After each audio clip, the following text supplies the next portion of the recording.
Masakit! Masakit! Naiiyak ako!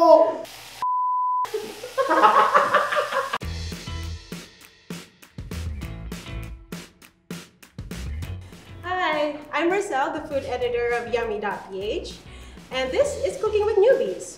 Cooking with Newbies is a cooking show where we teach somebody how to cook a yummy recipe. And for today, we are going to be cooking a classic recipe with our cooking newbie, Jimpy. Hi everyone! It's my first time in Yummy, wow! Right? Oo, ito na. Do you chop? Do you prepare? Marunong ka ba maghiwa? Not exactly. Medyo, pero yung mga, alam mo yung hiwang, yung mga pangit na hiwa. Ganun. Parang walang ano-ano. Okay lang yan. Ano pang gagawin natin? Kasi parang, nakuhula ko na siya, pero siya pa yung mahuhula kasi kumali. I don't think you are wrong. Kasi, just by looking at the ingredients, can you guess? Parang pork steak ba? Ganon. Bistek to. Yun na nga. Oo, bistek Tagalog. Bistek, yes! Bistek Tagalog to. Kasi may kalamansi tayo, meron tayong onions, tsaka we have all the other ingredients. Oh my God, okay.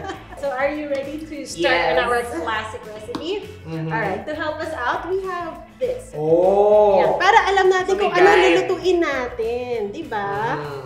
Ang bongga na may recipe card. O, punta kayo sa yummy.ph pag ano. So yung first step natin is sprinkle the meat with garlic powder. So wala ka dito. Yes, that is your meat. Lalahatin ko na ba? Yes, all of it. Okay. Iniisa-isa ko pa. Lahat na pala sila. So ito yung garlic powder. Yes, that's our garlic powder. Tapos meron tayong measuring spoons doon. Hey, ang bango. Measure. 1 tablespoon. So ito yung tablespoon, di ba? Uy, hindi ako marunong. Oh my God! Ayan. Ay! Okay na yan. Okay, so 1, and then Tapos, we need half tablespoon. Uy, sorry. Hindi kasi ako nagme-measuring spoon. Yeah, So medyo sakto. inosente tayo. Alright. Parang hindi pa ako nakahawak ng measuring spoon, Nung high school, yung TLE, di ba? Kasi magluluto-luto kayo. Yeah. Kailangan natin ng 1/4 cup na calamansi. So, we have calamansi.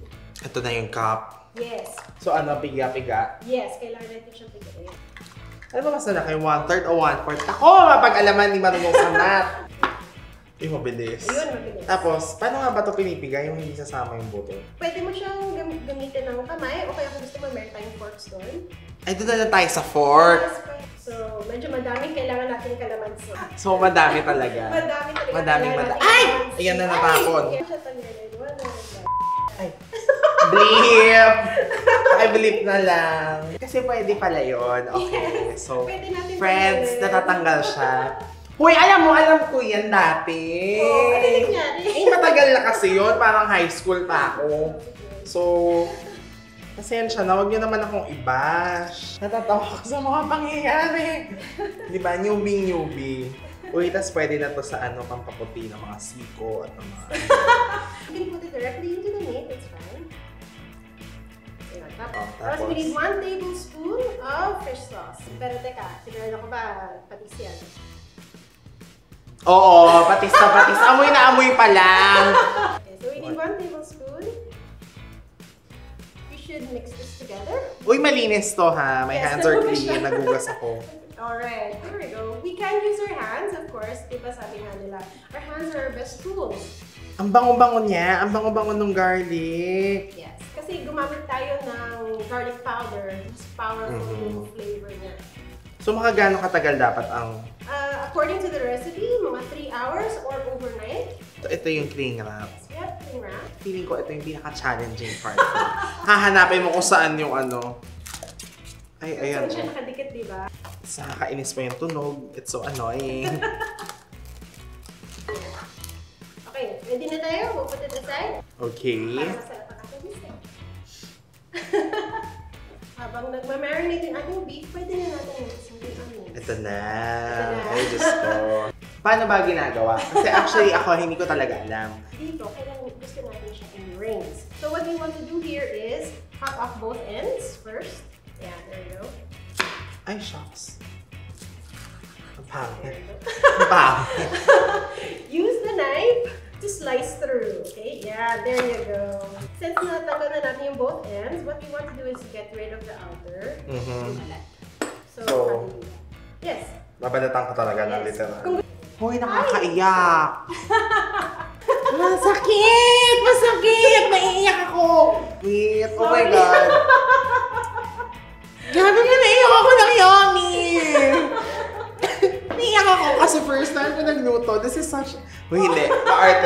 Uy, hindi, seryoso. Okay. Okay ka na. Teka lang, magugas tayo. Wash your hands, wash your hands. Cut! Sige, kunan niyo yan! Ang saya!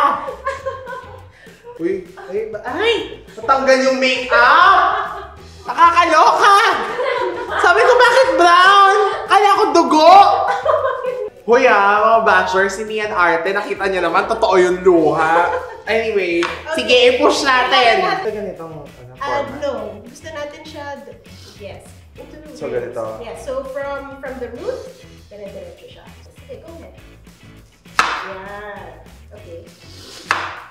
Are you still crying? Muna. In fairness And then, nga, hindi naman na masyado. yeah. Pero wag natin batiin. Yes! So yeah, we can set that aside and let's come back Okay. when our biscuit is ready. See you later, friends. Alright, here we go. Yay! Okay. Yeah, unwrap na natin. Yes, let's unwrap and let's see. Wait. Uy, may nangyari naman yata. Nahiba naman yung kulay niya. Alright. As you can see, parang naluto siya konti. And now we're ready to cook. Okay. Oh my God, this is it! Mga kwentuhan na to! So, pwede na natin Yes. A ilagay. few tablespoons, you can gauge kung ano. Naalala ko yung moment namin ng ate ko nung nag-prito kami ng bacon. Tapos kasi kailangan matunaw siya dahil nilagay sa freezer eh.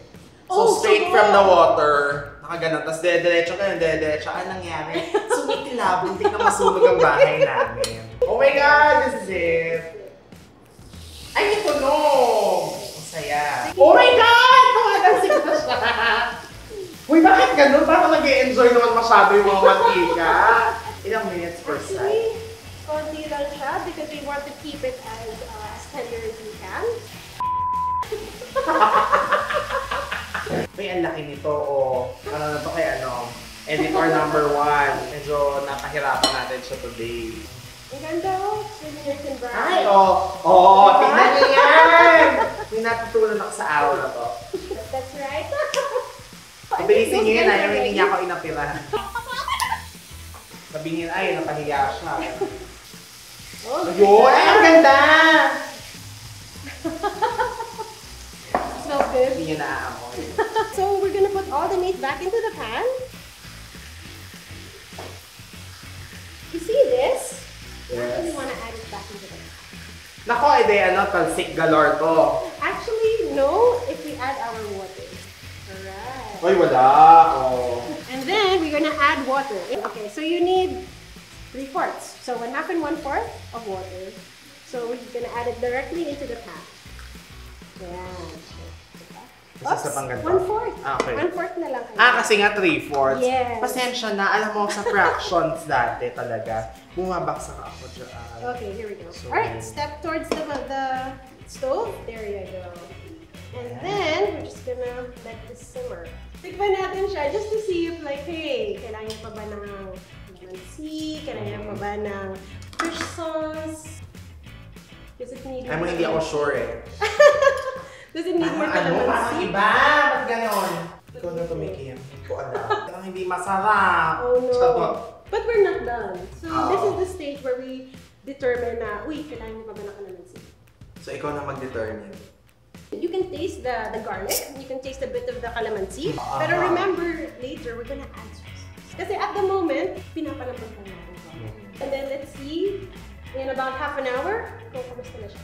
Ano ba Half siya? an hour? Tagal mo nagugutom na ako. Sige. Okay, and we're back 30 minutes later. Yes. Tignan natin ang ating Ito na. biscuit. Dito na tayo magkakaalaman. Oh. Ay, abay ang init. We're at the last step now. And it says here, stir in soy sauce. So we need 2 tablespoons. So, 2 tablespoons. Yan. Remember, hanggang sa top. Alright, there we go. 1 and 1 more. So this is also the stage where we want to taste it again. Alright, here we go. This is it. Kailangan lasa niya, bistek na. Ano ba lasa ng bistek? Ay! Hindi, teka, medyo nakalya. If it's a little salty, we can add a little bit more water. Yakabahan. Does it need more calamansi? Oh, I'm tired. Add it in. Ano okay na siya? That's delicious. Uy, Okay charot! na. Charing! Uy! Yes, it's good. So, I okay love na this siya. stick actually. Yes, ako lang na lang. Onions. Oh yeah, oo naman, We need no? our Hindi pwedeng onions. wala yan mga moms. We need our Kasi onions. yan ang nagpahirap sa buhay natin eh. So, kailangan mahirapan din siya. Yung galit mo kanina, kapaiyak sa'yo, yun ang maging driving force mo. Kasi pinaiyak ka niya eh, di ba? But at the end of the day, hindi natin iniisip dapat ang revenge. Uy, parang maganda siya. Ano? Maganda siya. Gandang-ganda sa... Gandang-ganda. Pero hindi ko sinabi sarap na sarap ah. So, should we taste one more time? Umala. Umalat maybe because it's still simmering. So, medyo nag-evaporate yung ating tubig. So, Sagalin na natin. Diba? Hindi na. Oo, naubos siya. Walang nasayang. taste. Wala ng tubig eh, so ito na yung charot. Hindi. Yes. Okay na siya talaga. Okay na siya. Okay na siya. Yay! Okay na siya. That's our last step. All we need to do is plating. Yay! This is my favorite part. This is your favorite. Kailangan maganda ang food shot. Hindi ba niniwala yung mga netizens sa akin kapag pangit ang itsura. Gusto. Okay na yan. Ito yung sabaw na nilagay natin sa kanin. Inaartehan ko lang, pero alam Yes. nyo, ang ending kasi yan talaga. Ganun din ang mangyayari. Diyan. Diba? Pour it on. Picture natin ha. Hoy, Yes, kapag pero nagto ako maganda lang siya. ganyan. Oh, di ba? Oh my God. We can Tikman na. taste it. Yes, tikman natin. Kinakabahan ako. Sa totoo lang. Sabihin ko masarap. Ang sarap siya. Malasa siya. It's so good. Aminin mo ha. Totoo. I love this deck. So, the matter of fact na, ang dami niyang kalamansi because I love kalamansi. Yeah. So good.